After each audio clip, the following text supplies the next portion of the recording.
Qu'est-ce qui distingue vraiment une école catholique sous contrat d'une école publique? Les programmes sont les mêmes, tous les élèves sont accueillis. Pourtant, quelque chose fait la différence. Et cette différence a un nom, le caractère propre.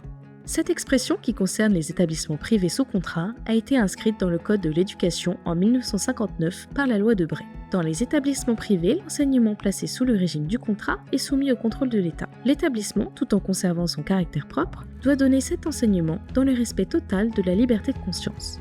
Tous les enfants, sans distinction d'origine, d'opinion ou de croyance, y ont accès. Rappelé dans de nombreux textes à caractère réglementaire, le caractère propre ne fait pourtant l'objet d'aucune définition juridique précise. Il apparaît comme un point d'équilibre entre le contrôle de l'État et liberté d'organisation des établissements.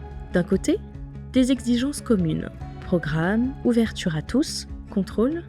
De l'autre, une liberté, celle d'exprimer une identité éducative. Le caractère propre n'est donc pas défini précisément par la loi. C'est donc à chaque établissement de lui donner vie.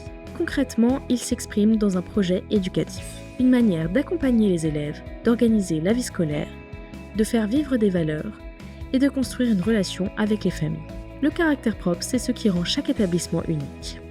Dans l'enseignement catholique, le caractère propre s'enracine dans une vision chrétienne de la personne humaine. Cela signifie une attention particulière à chacun, à sa dignité, à son développement global et à la dimension relationnelle et spirituelle de la vie. Mais attention, le caractère propre ne se résume pas à la proposition d'activités religieuses. Il s'agit d'une proposition éducative intégrale, ouverte à tous. Cette proposition est adressée à toutes les familles, quelles que soient leurs convictions, dans le respect de leur liberté de choix. Le caractère propre permet donc aux établissements de proposer une approche éducative spécifique. Ainsi, c'est lui qui garantit aux familles une liberté de choix.